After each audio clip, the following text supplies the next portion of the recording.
señores.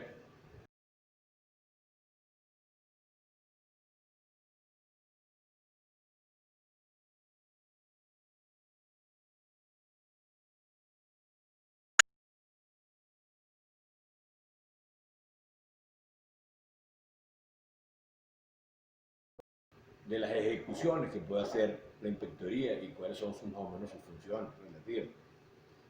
O sea, se supone que le asignan una cierta jerarquía y tienen competencia para ejecutar y hacer cumplir los actos administrativos de efectos particulares que hayan quedado firmes.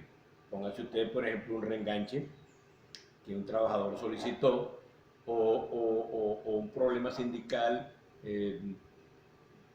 problemas intersindicales entre un sindicato y otro de una misma empresa, se discutió, etcétera, etcétera, y se le dio la razón a alguno de los sindicatos.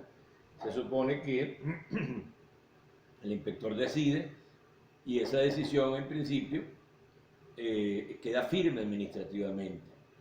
Lo más que pudiera eventualmente ocurrir es que el afectado, por la decisión del inspector, pueda acudir a los tribunales del trabajo a los efectos de pedir la nulidad de la decisión eventual. Recuerden que hay jurisprudencia suficiente en el país desde hace algunos años donde, o sea, en el país había ciertas confusiones porque se suponía que la Inspectoría del Trabajo es un ente administrativo y que por tanto sus decisiones pudieran eventualmente atacarse por vía de los contenciosos administrativos. Bueno, eso fue ya resuelto, tanto en sala plena como en las distintas salas que trabajan sobre este campo en el Tribunal Supremo de Justicia, y en el cual ya se decidió que todos los asuntos laborales, incluso de carácter administrativo, se apelaban, se discutían eventualmente después de la autoridad administrativa dentro de los tribunales del trabajo. Esto ya no va entonces a la jurisdicción contencioso administrativa. Ahora, yo en lo personal, yo les decía en algunas de las oportunidades que conversamos, en que lo creo, lo mantengo y lo sostengo, de que no estoy de acuerdo con el factor del procedimiento de arresto que haya, por ejemplo, contra el patrón o patrona y la actuación del Ministerio Público. Si eventualmente eso se diera, la antigua normativa, la ley anterior, solamente autorizaba un arresto de 30 días eventuales siempre y cuando el inspector mandara eso a un tribunal de municipio, a los efectos de que el tribunal de municipio lo pudiera decidir, pero no era la inspectoría como ente administrativo el que decidía la detención ya de patrón, de un trabajador, de un sindicato, etcétera, etcétera. Con esta ley,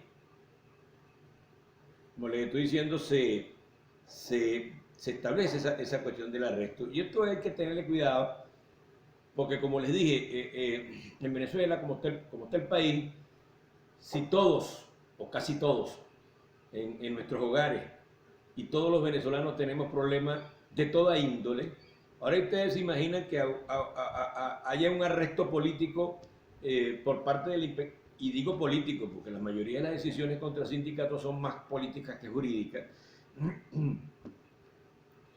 Y no hay un lugar, porque la ley no lo estableció, un lugar ad hoc donde eventualmente pudiera detenerse una persona. No, entonces me imagino que lo mandarán a los calabozos de la PTJ o vaya a saber usted a donde se le ocurra o le dé la gana al sujeto que ordene una detención. Fíjense una cosa, hay algo importante que ustedes deben de recordar. Cuando se habla del procedimiento para atender los reclamos del trabajador, que aparece en el 513 de la ley, estamos hablando de que se violen algunas condiciones de trabajo, que se desmejore un trabajador en el salario, que eventualmente le limiten su actuación como trabajador, etc. Eso es el 513 y sus ordinales, son 6 ordinales. eh, el inspector, en principio, de acuerdo al ordinal sexto del artículo 513, no puede resolver sobre cuestiones de derecho. Fíjense ustedes una cosa, si a usted le ocurre o está dentro de ¿cómo se llama? Un procedimiento administrativo, y usted ve que el inspector del trabajo se mete en cuestiones de derecho, en cuestiones fundamentales de derecho, y resuelva sobre cuestiones de derecho, eso no es competencia de él. Eso le aparece a usted en el artículo 513 en su sexto ordinal. Dice que cuando se trata de cuestiones de derecho deben de resolverlo los tribunales de lo contencioso. Ahora, de los tribunales jurisdiccionales, perdón, no de lo contencioso, jurisdiccionales, estamos hablando de tribunales del trabajo. Ahora, esto se lo digo porque el inspector tiene una actuación administrativa y si eventualmente puede decidir cuestiones que favorezcan o afecten derechos tanto de empleadores como de trabajadores, pero siempre tiene que hacerlo por cuestiones normalmente de hecho y no de derecho, porque ellos no son jueces. No obstante, ese ordinal sexto, el tribunal séptimo, el ordinal séptimo del 513 dice, la decisión del inspector que resuelva sobre cuestiones de hecho dará por culminada la vía administrativa en la inspectoría y solo se recurrirá ante el organismo judicial previa certificación del inspector del cumplimiento de la decisión. Es decir, para usted pedir la nulidad de una decisión del inspector del trabajo en materia que sea de materia administrativa, el inspector tendrá que darle, usted tiene que solicitar que al inspector que verifique si usted ha cumplido con la decisión de él. Póngase usted, por ejemplo, para hacer una cosa simple, que el inspector le impuso una multa a la empresa donde usted es consultor jurídico. Una multa porque hizo horas extras sin pedir permiso, porque violó alguna normativa laboral y bueno, le pusieron una multa. Y usted no está de acuerdo con la multa. No obstante, usted tiene que pedirle como lo único que usted puede hacer es pedir la nulidad de esto, en principio, olvídense un poco aquí del derecho administrativo que decidió el inspector y entonces te van a ver la apelación al inspector de más arriba o puede pedirle la cuestión jerárquica. No, vamos a hablar ahorita en principio ya no de la parte administrativa, sino de la parte, digamos, de derecho laboral.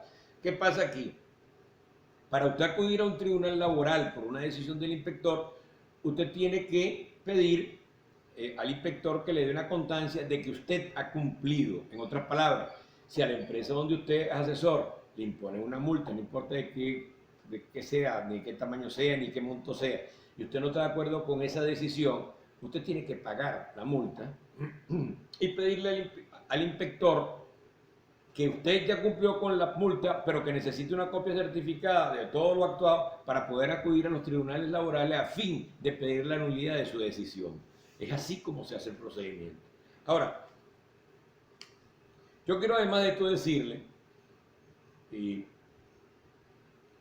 es posible que a algunos le moleste lo que yo digo, pero aquí esto tiene muchas cuestiones políticas, pero nosotros pues como abogados simplemente somos seres pensantes, somos seres que analizamos y no debería ser de otro modo, porque si no seríamos una especie de escapados jurídicos. Fíjense algo, con esta ley, que eso no existía antes, se creó, artículo 517, un registro de organizaciones sindicales. Ese registro se llama Registro Nacional de Organizaciones Sindicales y tiene sede no solamente en Caracas, sino en cada uno de los estados. Entonces, antes usted iba a inscribir un sindicato y lo inscribía directamente en la Inspectoría del Trabajo. Este Registro Nacional de Organizaciones Sindicales, aun cuando depende del Ministerio del Trabajo, es una oficina aparte, en cierto sentido autónoma del Ministerio del Trabajo, y donde los sindicatos se inscriben o se actualizan, dependiendo del número de personas que requiere ese sindicato, etcétera, etcétera.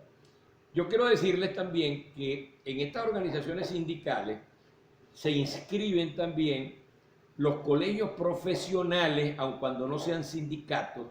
En esta parte les dan una especie de tratamiento como que si fueran sindicatos, aunque los colegios profesionales no son sindicatos, les repito, el colegio de abogados no es sindicato, el colegio de ingenieros, el colegio de médicos, esos son gremios profesionales, etc.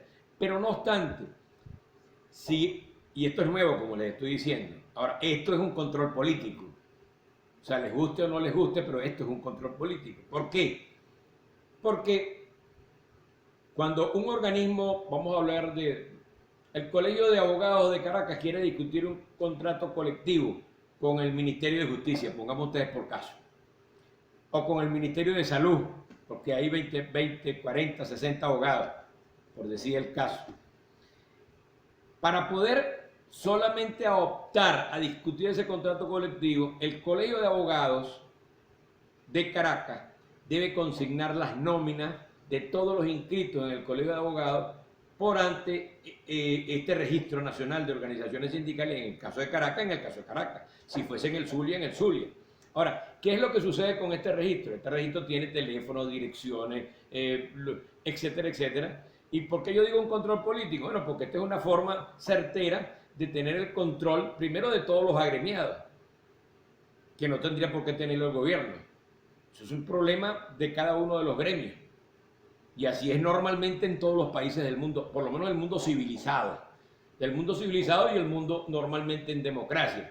Pero esto existe en una ley orgánica de procedimiento, de derecho laboral, y aquí está, pues, de derecho al trabajo. Ahora, allí se va a certificar todo aquello de, si por ejemplo el sindicato tiene debe tener un determinado número, aquí tiene que hacerse la certificación de eso, tiene que registrar la nómina de sus afiliados con sus domicilios, direcciones, teléfonos, etc. Todo eso aparece, esas competencias de registro aparecen en el 518. Ahora, también lo que se denominan las entidades de trabajo, también tienen un registro nacional de entidades de trabajo. Cada una de las empresas que estén en la jurisdicción determinada, Maracaibo, Maracay, Barquisimeto, etcétera, si es entidad de trabajo, estamos hablando de empleadores, también tendrán un registro nacional de las entidades de trabajo y entonces